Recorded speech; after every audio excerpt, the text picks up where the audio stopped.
नमस्कार, जय हिंद, वंदे मातरम, राधे राधे। कैसे हैं आप सभी? मैं हूं संदीप कृष्ण पांडे और आप सभी का स्वागत करता हूं आपके अपने यूट्यूब चैनल shauryaeducation.com पर। प्यारे मित्रों, पिछले दिन के भारत के भूगोल के वाले वीडियो में हमने भारत के मानक समय तक की चर्चा की थी। तो आज की वीडियो यहाँ से भारत के मानक समय से हम पुनः शुरू करेंगे ताकि आपको समझने में कोई भी समस्या न हो। ठीक है, तो इस वीडियो में जो चर्चा होगी पहले उसके बारे में अध्ययन कर लेते हैं। इस वीडियो में हम आज के चर्चा करेंगे भारत का मानक समय, दोबारा से बताएंगे, और भारत के जो पड़ोसी देश हैं, कर्क रेखा कितने राज्यों से गुजरता है, और इसके बाद पड़ोसी देशों को स्पर्श करने वाले हमारे जो भारतीय राज्य हैं इनके बारे में चर्चा भी करेंगे। और भारत का जो सबसे दक्षिणतम बिंदु है, उत्तरतम बिंदु है, पश्चिमी बिंदु है और पूर्वी बिंदु है, उन सभी के बारे में एक डिटेल से चर्चा करेंगे। तो बने रहना वीडियो के साथ, डू नॉट स्किप करने की कोशिश ना करें ताकि ज़्यादा से ज़्यादा मात्रा में मैं आपको समझा सकूं। ठीक है, तो बिना समय गंवाए क्लास को शुरू करते हैं। आइए, देखो मित्रों, पिछले दिन में हमने पढ़ा था भारत का मानक समय। जैसा आप सभी जानते हो कि भारत का जो मानक समय है, मानक समय का मतलब होता है कि आप किसी भी क्षेत्र में, जैसे कि कोई देश है, वहाँ का प्रत्येक देश का एक अपना मानक समय होता है और वो समय समस्त क्षेत्र में, यानी उस देश के समस्त क्षेत्र में सब जगह पर समान रूप से होता है। उदाहरण के रूप में, जैसे अगर भारत के मानक समय की चर्चा करें तो आप चाहे गुजरात में हो चाहे अरुणाचल प्रदेश में हो, दोनों का समय बराबर है। जबकि गुजरात से लेकर के अरुणाचल प्रदेश के बीच में 2 घंटे का अंतर होता है, परंतु मानक समय के आधार पे, जो यहाँ पर खींचा गया देशांतर देख रहा है, मानक समय के आधार पे भारत की जो समस्त हमारे समय है वो बराबर है। भारत का जो मानक समय है वो 82.5 अंश पूर्वी देशांतर से बांटा गया है। देशांतर क्या होता है, इसके लिए मैंने अलग से वीडियो बना करके पहले से वीडियो अपलोड किया है, आप डिस्क्रिप्शन में इसे देख सकते हो। ठीक है, देशांतर एक काल्पनिक रेखा होता है, इमेजिन लाइन होता है, यानी वो किसी ग्लोब या मानचित्र पर खींची गई काल्पनिक रेखा होता है जिसके माध्यम से हम किसी भी स्थान या किसी भी क्षेत्र का समय ज्ञात कर सकते हैं। ठीक है, तो 0 डिग्री देशांतर से भारत का जो मानक समय है 0 डिग्री देशांतर से 82.5 अंश पूर्वी देशांतर की ओर है।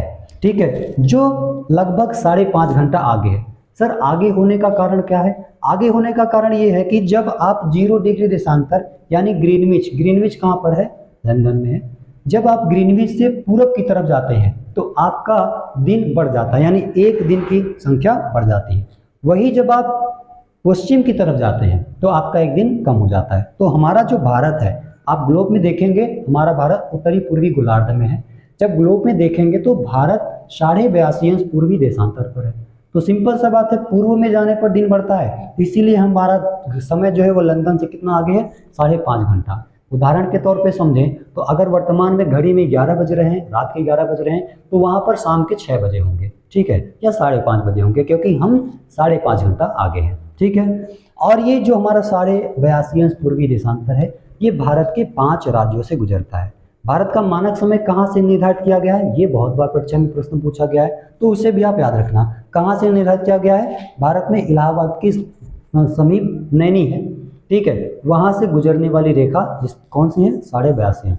5 राज्यों से गुजरने वाले राज्य कौन कौन से हैं? मैंने यहाँ लिख रखा है। तो सबसे पहले वो किस राज्य से गुजरता है? उत्तर प्रदेश, इसके बाद मध्य प्रदेश, फिर छत्तीसगढ़, फिर उड़ीसा, फिर आंध्र प्रदेश। तो ये 5 राज्य हो गए जहाँ से हमारे भारत का मानक समय निर्धारित किया जाता है, उस पर गुजरने वाली रेखा। ठीक है, आई होप कि आपको इसके बारे में समझ में आया होगा। आओ अगले टॉपिक में हम समझते हैं कि जो हमारा भारत है उसमें कर्क रेखा कितने राज्यों से गुजरता है। मेरे प्यारे दोस्तों, जो भारत से गुजरने वाली कर्क रेखा है, कर्क रेखा भारत के 8 राज्यों से गुजरता है। और हमारे जो प्यारे प्यारे मित्र हैं वो बहुत जगह पर ट्रिक प्राप्त कर लिए हैं और उनको एक ट्रिक बताया जाता है कि मित्र पर गमछा झार। ये राज्यों के नाम याद करने की एक बेहतरीन ट्रिक है, हमने भी ऐसे पढ़ा, परंतु जब एग्जाम में आया तो दिमाग चकरा गया। ये कई बार एग्जाम में पूछा जाता है और एग्जाम में इससे 4 टाइप के प्रश्न पूछे जाते हैं, मैं सारे को चर्चा करूंगा। ठीक है, सबसे पहले तो समझते हैं कि जो कर्क रेखा है वो क्या है। कर्क रेखा एक अक्षांश रेखा होता है जो पृथ्वी से 23.5 डिग्री उत्तरी अक्षांश से गुजरता है। अक्षांश रेखाएं किसी ग्लोब या मानचित्र पर, कहाँ पर सर? किसी ग्लोब या मानचित्र पर अक्षांश रेखाएं जो होती हैं वो पश्चिम से पूरब की ओर खींची जाती हैं। पश्चिम से पूरब की ओर खींची जाती हैं, और ये भी हमारा क्या है? एक अक्षांश रेखा है, यानी कर्क रेखा भी अक्षांश रेखा है। कर सबसे बड़ा अक्षांश रेखा क्या कौन सा है? 0 डिग्री यानी विषुवत रेखा, जिसे हम बड़े प्यार से भूमध्य रेखा भी कहते हैं। इंग्लिश में इसे इक्वेटर कहा जाता है। और कर्क रेखा को इंग्लिश में हम कैंसर लाइन बोलते हैं। बीमारी वाला कैंसर नहीं, कैंसर का मतलब होता है कर्क रेखा। ठीक है, कौन कौन से राज्य हैं? सबसे पहले अभी मैंने आपको बताया कि जो हमारा कर्क रेखा होता है वो पश्चिम से पूर्व की ओर, मतलब पश्चिम से पूर्व की ओर खींचा जाता है। तो सिंपल सा बात है, पश्चिम में हमारे जो पश्चिमी राज्य हैं, सबसे पश्चिम में तो गुजरात ही है, तो यहाँ से शुरू होगा और सबसे पूर्व की ओर हमारा अरुणाचल प्रदेश है, तो यहाँ तक जाएगा। तो इसमें क्या है कि सबसे पहला राज्य कौन सा है? गुजरात। और दूसरा कौन सा है? राजस्थान। तीसरा मध्य प्रदेश, चौथा छत्तीसगढ़, पांचवा झारखंड, छठवां पश्चिम बंगाल, सातवां त्रिपुरा और आठवां मिजोरम। तो ये 8 राज्य हैं जहां से हमारा कर्क रेखा गुजरता है। यहाँ से प्रश्न कैसे बनता है? प्रश्न इस प्रकार से बनता है, परीक्षा में पूछ लेगा कि निम्नलिखित में से कौन सा राज्य है जहां से कर्क रेखा नहीं गुजरता, और उतना समीप देगा कि आप कंफ्यूजन हो जाओगे। कैसे? जैसे झारखंड है, तो झारखंड के नीचे उड़ीसा भी है, वहां का दे सकता है स्टेट, तो आप कंफ्यूजन हो जाओगे। इसलिए आपके पास कम से कम एक मानचित्र होना चाहिए जब आप पढ़ रहे हो। ठीक है, तो मानचित्र में आप सभी स्टेट को कम से कम याद रखो। मैंने स्टेट के बारे में भी एक छोटा वीडियो बनाया है, लगभग 6-7 मिनट का है, वो भी यूट्यूब पर ज्योग्राफी वाले डिस्क्रिप्शन में जाकर के देखेंगे तो वहाँ अवेलेबल है। ठीक है, तो 8 राज्य कौन कौन से हैं इसकी चर्चा हमने करी। कौन सी? पहला है गुजरात, दूसरा राजस्थान, तीसरा मध्य प्रदेश, चौथा छत्तीसगढ़, पांचवा झारखंड, छठा हमारा पश्चिम बंगाल, सातवां त्रिपुरा और आठवां मिजोरम। ये 8 राज्य हैं जहाँ से हमारा कर्क रेखा गुजरता है। तो कर्क रेखा के बारे में मैंने आपको समझाया, आई होप कि इसके बारे में भी समझ में आई होगी। आइए आगे चर्चा करते हैं। मेरे प्यारे मित्रों, अब हम चर्चा कर लेते हैं भारत के सबसे दूरस्थ बिंदु। दूरस्थ बिंदु से क्या तात्पर्य है? दूरस्थ बिंदु से तात्पर्य है कि जो भारत का सबसे पूर्व का क्षेत्र है, यानी उसके बाद पूरब में भारत की कोई सीमा नहीं है, पश्चिम में भारत का कोई सीमा नहीं है, उत्तर में भारत का कोई सीमा नहीं है और दक्षिण में भारत का कोई सीमा नहीं है। इसके बारे में चर्चा करेंगे। तो सबसे उत्तर में जो हमारा लिखा है इंदिरा कॉल, ये है जम्मू कश्मीर में, जो भारत का सबसे उत्तरतम बिंदु है, कई बार परीक्षा में पूछा गया है। इसके बाद हमारा सबसे पश्चिम में है सरसरीक, ये गुजरात क्षेत्र में पड़ता है। पाकिस्तान के साथ इसका प्राकृतिक सीमा बनता है। यहाँ पे याद रखना, भारत और पाकिस्तान के बीच जो सीमा बनता है उसे हम रेड क्लिफ बोलते हैं। क्या बोलते हैं? Red Cliff. लेकिन पाकिस्तान इसे मानने को तैयार नहीं होता। इसकी जो लाइन खींची गई थी 1947, यानी भारत के विभाजन के बाद सर रेड क्लिफ ने खींचा था। इसके बाद दक्षिणतम बिंदु जो है हमारा वो है इंदिरा पॉइंट। मेरे प्यारे मित्रों, इंदिरा पॉइंट अंडमान निकोबार में है। अंडमान निकोबार भारत का एक केंद्र शासित प्रदेश है और इंदिरा पॉइंट को पिग्मेलियन पॉइंट के नाम से भी जानते हैं। इस बात को आप याद रखेंगे। ठीक है मेरे प्यारे मित्रों, अब हम आगे चर्चा करते हैं भारत के सीमावर्ती और पड़ोसी देश। भारत को स्पर्श करने वाले कितने पड़ोसी देश हैं, उनकी कैपिटल क्या है और कौन कौन से राज्य उनको स्पर्श करते हैं, इन सब के बारे में चर्चा करेंगे।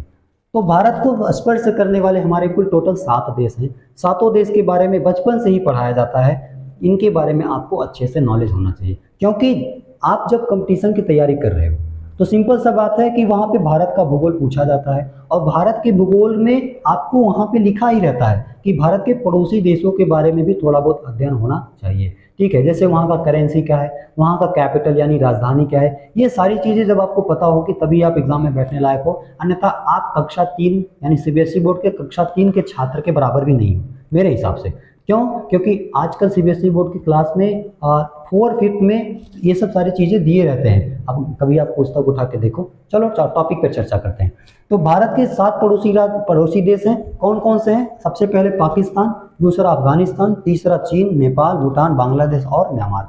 इसका एक साधारण सा बहुत फेमस ट्रिक है, कई बार आपने कई जगहों पर देखा भी होगा। उसे कहते हैं श्री ने बचपन में बीए किया। तो किया का यहाँ पे कोई मतलब नहीं है, परंतु श्री भी नहीं है क्योंकि श्री एक तटीय पड़ोसी देश है। ठीक है, अभी हम चर्चा करेंगे हमारे भारत के ये जितने भी हमारे देख रहे हैं ना, सब क्या है? तटीय पड़ोसी स्थलीय पड़ोसी देश हैं। स्थलीय पड़ोसी देश के साथ साथ 2 देश हैं जो तटीय पड़ोसी देश भी हैं। सर भारत के कौन से 2 तटीय पड़ोसी देश हैं जो इसमें लिखे गए हैं, समझा देता हूँ। पहला तो आपका पाकिस्तान है, इसके साथ भी भारत का तटरेखा बनता है। और सबसे अंतिम में बांग्लादेश है, इसके साथ भी भारत का तटरेखा बनता है। ठीक है, आओ समझते हैं पाकिस्तान की राजधानी क्या है? इस्लामाबाद। आप सभी की राजधानी भी याद रखेंगे, ठीक है। दूसरा है अफगानिस्तान। अफगानिस्तान की राजधानी क्या है? काबुल। सर इसे याद कैसे रखेंगे? इसे इस तरीके से याद रखो, सपोज कर लो कि अफगानिस्तान में सबसे ज़्यादा मुसलमान रहते हैं, यानी मुस्लिमों की संख्या अधिक है। विश्व में नहीं है, परंतु मुस्लिमों की संख्या अधिक है। विश्व में सबसे ज़्यादा अगर मुस्लिम किसी देश में है तो वो आपका देश क्या नाम है? इंडोनेशिया। 99% वहाँ पे मुस्लिम है, इसलिए वो मुस्लिम कंट्री है। पूरी दुनिया में सबसे ज़्यादा मुसलमान जो लोग हैं वहाँ पे रहते हैं। इसके बाद तो इसकी राजधानी क्या होगी? अब मुस्लिम लोग जब शादी विवाह करते हैं तो वहाँ पर उनके शादी विवाह में एक शब्द प्रयोग किया जाता है, कबूल है, कबूल है ना, कबूल है, ऐसे 3 बार। तो इसकी राजधानी क्या याद हो जाएगी? काबुल। और आप हिंदू धर्म के हो, आपको नहीं याद होता है, तो शादी विवाह हमारे यहाँ भी होता है, पर हमारे यहाँ काबुली चना का छोला बनाया जाता है, ठीक है। तो ऐसे आप याद कर सकते हो, काबुली चना। इसके बाद है चीन। चीन की राजधानी है बीजिंग, इसे भी आप याद रखेंगे। शायद वर्तमान में इसका नाम चेंज हो गया है, आप इसे एक बार अच्छे से कंठस्थ कर लेना।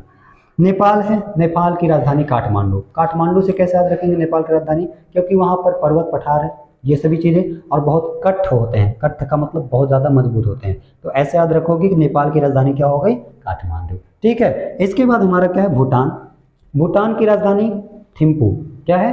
थिम्पू। और भूटान पूरी दुनिया में सबसे गरीब देश के नाम से जाना जाता है। अब सिंपल सा बात है, अगर कोई देश गरीब है, कोई व्यक्ति गरीब है, तो जो व्यक्ति गरीब होते हैं वो बहुत बढ़िया फॉर्च्यूनर गाड़ी से तो चलेंगे नहीं, थार से चलेंगे नहीं, मर्सिडीज से चलेंगे नहीं, तो वो तो चलेंगे ऑटो यानी टेम्पू से। जब टेम्पू से चलेंगे तो गरीब लोग टेम्पू से चलते हैं। भूटान देश भी क्या है हमारा? गरीब ही तो है, तो इसकी कैपिटल क्या हो जाएगी? थिम्पू। तो भूटान की कैपिटल यानी राजधानी क्या हो गई? थिम्पू, क्योंकि ये गरीब है और गरीब किस पे चलते हैं? टेम्पू। अच्छा, ये तो हो गई गरीबी की बात। लोग कहते हैं गरीब, गरीब तो है, परंतु पूरे विश्व में सबसे ज़्यादा स्वच्छ देश यही है। स्वच्छ का मतलब यहाँ का वातावरण सबसे ज़्यादा स्वच्छ है। जानते हो क्यों? क्योंकि यहाँ पर पॉल्यूशन नाम की चीज़ नहीं है, पहला। दूसरा, यहाँ पर उद्योग की मात्रा कम है, इसीलिए पॉल्यूशन नहीं है। और पर्वतीय पठारी क्षेत्र है, जिसकी वजह से हरा भरा क्षेत्र है, तो ये भी आपके पर्यावरण को कम करके रखता है। तीसरा, जिसके बाद हमारा अगला है बांग्लादेश। बांग्लादेश की राजधानी क्या है? ढाका। क्या है? ढाका। बांग्लादेश 1971 में हमारे भारत से अलग हुआ, यानी 1971 में इंदिरा गांधी जब थी भारत की प्रधानमंत्री, प्रथम महिला प्रधानमंत्री, तो उनके समय में हमारा भारत क्या हुआ था? अलग हुआ था। इसके बाद है म्यांमार। म्यांमार की राजधानी, इसे म्यांमार कहते हैं, इसका पुराना नाम बर्मा है, ठीक है। तो म्यांमार की जो राजधानी है वो है नाईपाई ताओ। क्या नाम है? नाईपाई ताओ। कहीं कहीं आपको ये नेपिटो भी लिखा मिलेगा, पर इसे नाईपाई ताओ भी कहते हैं। तो भारत की ये हमारे क्या हो गए? स्थलीय पड़ोसी देश, और इसमें 2 देश हैं जो तटीय पड़ोसी देश हैं। आगे हैं भारत के 9 हमारे जो है पड़ोसी देश हैं, वो 2 अतिरिक्त हैं। इसमें दिया है भारत की सबसे लंबी सीमा बनाने वाला देश और भारत में सबसे कम सीमा बनाने वाला देश। तो भारत में जो सबसे लंबी सीमा बनाने वाला देश है दोस्त, उसका नाम है बांग्लादेश। कितने किलोमीटर का सीमा बनाता है? 4096, यानी 4096 किलोमीटर का हमारा बांग्लादेश भारत के साथ क्या बनाता है? सीमा बनाता है, ठीक है। इसके बाद भारत का सबसे कम सीमा देश बनाने वाला कौन सा देश है? तो वो है अफगानिस्तान, मात्र 106 किलोमीटर का सीमा बनाता है, ठीक है। तो यहाँ तक आई होप की चर्चा आई होगी। एक बार इस मानचित्र में देख लेते हैं इसकी स्थिति क्या है, कहाँ पर कौन है। देखो, आपका ये है पाकिस्तान, और दूसरा है अफगानिस्तान, इसके बाद है चीन, इसके बाद नेपाल, फिर भूटान, फिर म्यांमार, फिर बांग्लादेश। तो इस तरीके से आपका भारत है। भारत के अगल बगल हमारे पड़ोसी देश हैं। तो इसके बारे में चर्चा हुई, आपको आई होप की समझ में आया होगा। आइए चर्चा करते हैं आगे जो स्पर्श करने वाले राज्य हैं उनके बारे में। आइए अब हम समझते हैं कि हमारे जो भारतीय पड़ोसी देश हैं उनके स्पर्श करने वाले भारतीय राज्य कौन कौन से राज्य, कौन कौन से देश को स्पर्श करते हैं, उन सभी के बारे में चर्चा करते हैं। तो टॉपिक है हमारा राज्यों की अंतर्राष्ट्रीय सीमाएं, यानी कौन कौन से राज्य को कौन सा देश अंतर्राष्ट्रीय सीमा बनाता है। आइए सबसे पहले हम समझते हैं पाकिस्तान के बारे में। अभी मैंने बताया आपको कि पाकिस्तान का कैपिटल हमारा क्या है? क्या? इस्लामाबाद। क्या है? इस्लामाबाद। आओ इसको ना, भारत के 5 राज्य हैं जो स्पर्श करते हैं। कितने राज्य हैं? 5। आपको एक ट्रिक बताता हूं, याद रखना। पंगु राज्य, लद्दाख में पंगु राज्य, ऐसे याद रखो, लद्दाख में पंगु राज्य। कैसे? लद्दाख अभी वर्तमान में इसका पड़ोसी राज्य बना है। क्यों? क्योंकि अभी 5 अक्टूबर 2019 को मोदी जी की सदस्यता में इसको एक नया राज्य बनाया गया, ठीक है। इसके बाद ये हमारा पड़ोसी राज्य पाकिस्तान है और इसको स्पर्श करने वाले कौन कौन से राज्य हैं? पहला आपका है जम्मू कश्मीर, तो आप देख रहे हो। उसके बाद क्या है? पंजाब। इसके बाद क्या हमारा? राजस्थान, फिर गुजरात। गुजरात, राजस्थान, पंजाब, जम्मू कश्मीर और लद्दाख। ये 5 स्टेट हैं, 5 राज्य हैं जो भारत में जो भारतीय हैं और पाकिस्तान के साथ क्या बनाते हैं? सीमा बनाते हैं। ठीक है, आइए अब हम समझते हैं कि और आगे कौन सा राज्य है। मेरे प्यारे दोस्तों, अब हमारा जो दूसरा भारतीय पड़ोसी देश है वो है बांग्लादेश। और बांग्लादेश अभी मैंने बताया 1971 यानी 1971 में भारत से अलग हुआ था, और पाकिस्तान कब अलग हुआ था? 1947 में। तो दोनों भारत से अलग हुए हैं, तो हम ये कह सकते हैं कि ये जो पहले अलग हुआ वो भारत का बड़ा बेटा है, और जो बाद में अलग हुआ है वो भारत का छोटा बेटा है। तो हमारे बांग्लादेश को कौन कौन से राज्य स्पर्श करते हैं इसके बारे में समझो। ये 5 राज्य हैं, असम, मेघालय, मिजोरम, त्रिपुरा और पश्चिम बंगाल। ठीक है, नागालैंड और मणिपुर की सीमा बांग्लादेश को स्पर्श नहीं करती। आओ इनको समझो। सबसे पहले असम, ये आपको दिख रहा है, ये हमारा क्या है? असम। ये यहाँ से ऐसे करके है असम। इसके बाद ये छोटा सा राज्य है मेघालय, फिर त्रिपुरा, फिर मिजोरम। ठीक है, और पश्चिम बंगाल। पश्चिम बंगाल इस तरफ है। पश्चिम बंगाल, मेघालय, असम, त्रिपुरा और मिजोरम, ये 5 स्टेट हैं जो बांग्लादेश के साथ क्या बनाते हैं? सीमा बनाते हैं। और बांग्लादेश, त्रिपुरा एक ऐसा स्टेट है जो बांग्लादेश में 3 तरफ से घिरा हुआ है। यहाँ से बहुत बार प्रश्न पूछता है। यहाँ के आपको इसको यहाँ पे 7-8 राज्य हैं, तो इस 7 राज्यों को बोला जाता है भारत का 7 बहनों का राज्य या 7 बहनों का क्षेत्र। ठीक है, तो यहाँ से भी कई बार आपको प्रश्न पूछा जाता है, सबसे पूर्वोत्तर राज्य कौन सा है, सबसे पूर्व का राज्य कौन सा है? तो हम बोलेंगे अरुणाचल प्रदेश। इसका सबसे पूर्वी छोर क्या है? किबिथु है। अभी मैंने आपको वीडियो में चर्चा बताया, ये जो क्षेत्र दिख रहा है सबसे पूर्व में। इसके बाद भारत में पूर्व का कोई भी स्थान नहीं है। ठीक है, तो ये हो गया बांग्लादेश की चर्चा। अब आगे चर्चा करते हैं। आइए अब हम चर्चा करते हैं अपने 2 भारतीय पड़ोसी देश के, जिसका पहला का नाम क्या है? भूटान, और दूसरा इस तरफ हमारा म्यांमार। दोनों ही एक गरीब देश के अंतर्गत आते हैं। सबसे पहले चर्चा करेंगे भूटान के बारे में। मेरे प्यारे मित्रों, भूटान की राजधानी थिम्पू अभी मैंने आपको बताई।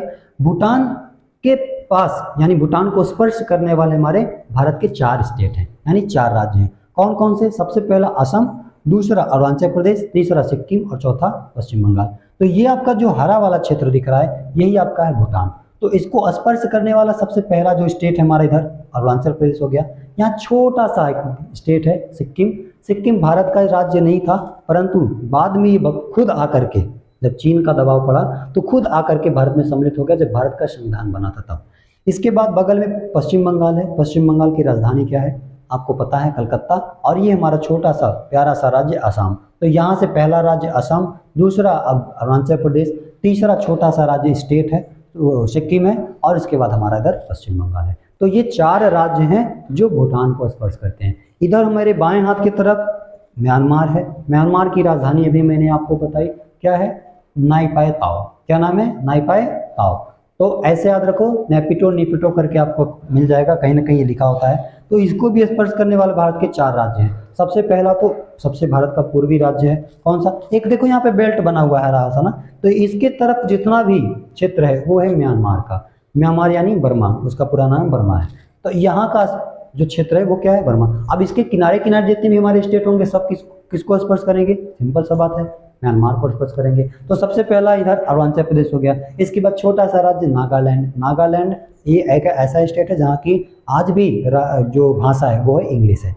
इसके बाद मणिपुर है। मणिपुर के बाद हमारा मिजोरम है। देखो मेरे दोस्त, सबके राज्य की राजधानी और पड़ोसी देशों की राजधानी तथा एशिया, यूरोप, अफ्रीका, दक्षिण अमेरिका, उत्तरी अमेरिका, जितने हमारे स्टेट है, ऑस्ट्रेलिया, सबके जो छोटे छोटे और बड़े बड़े जो फेमस कंट्रीज हैं उनके कैपिटल, उनके करेंसी आपको याद होने चाहिए, तभी भूगोल समझ में आएगा, तभी आपको हिस्ट्री समझ में आएगी, जीके समझ में आएगी। अगर आपको जीके समझना है तो सबसे पहले आप ल्यूसेंट, चित्रा प्रकाशन, नगीन प्रकाशन और क्या नाम है, यूनिक, बहुत सारे ऐसे जीके के पुस्तक हैं जिसे आप पढ़ सकते हो। छोटे छोटे मात्राओं में आप उसे पढ़ो, आगे बढ़ो और छोटी छोटी जानकारी इकट्ठा करते रहो। तो ये हमारे 2 देश हुए जिनके बारे में चर्चा मैंने करी। अब चर्चा करते हैं अगले देश के बारे में।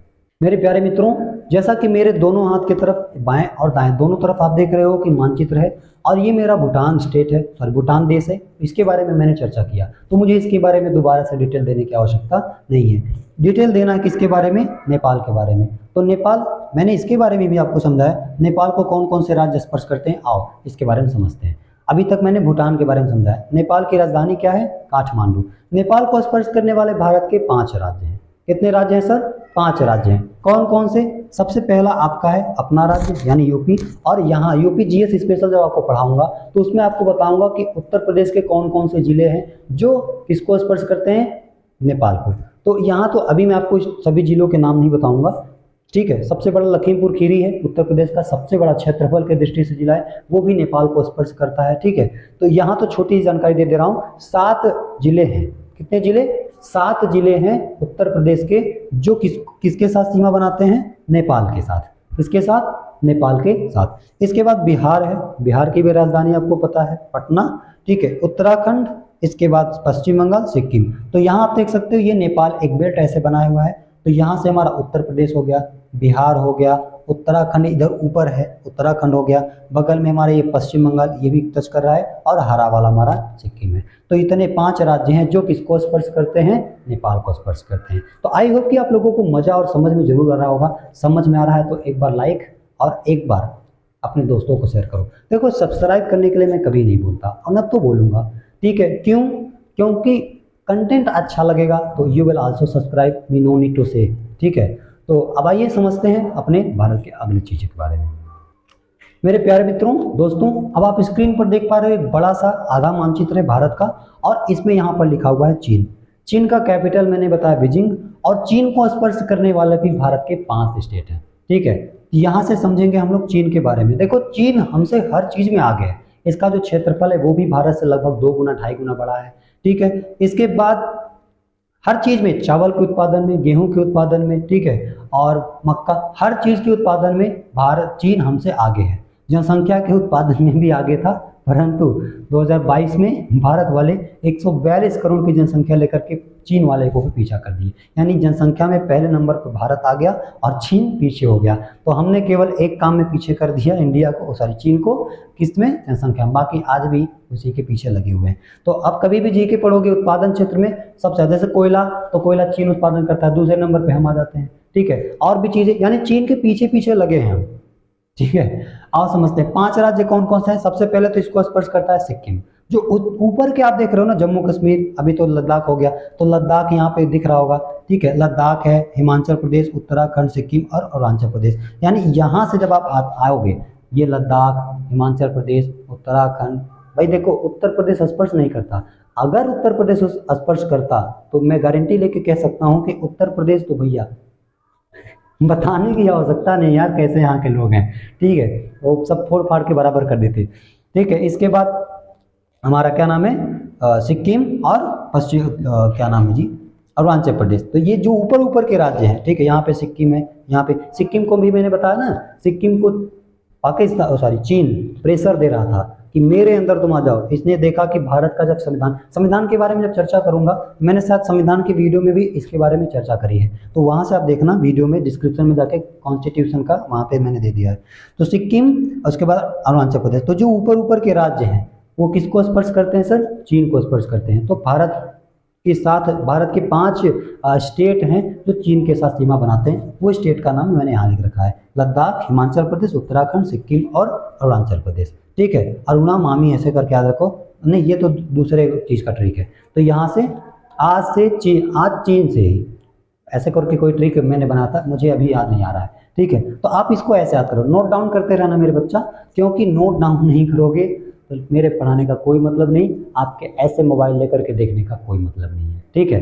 तो आप लोगों के लिए आज के वीडियो में इतना ही चर्चा, और कैसी लगी वीडियो कमेंट करके हमें ज़रूर बताना, और एक लाइक ज़रूर करना, ठीक है। इतना ही चाहिए आपसे प्यार और आपका दुलार। आज के वीडियो में इतना ही चर्चा करेंगे, अगले वीडियो में मिलेंगे इसी भारत के भूगोल के अभी तक मैंने जो चर्चा करी है उसके क्वेश्चंस के बारे में। वो विकल्पी क्वेश्चन लेके आ रहा हूँ, उसका भी ऑपरेशन कर डालूंगा सभी प्रश्नों का, ठीक है। तो उसका सब्र से आप इंतज़ार करें। मैं इस वीडियो के बाद तुरंत दूसरा वीडियो, इस वीडियो का आप थोड़ा सा सपोर्ट करोगे, ठीक है, इसके बाद मैं दूसरा वीडियो आपके लिए तुरंत लाऊंगा। कौन सा?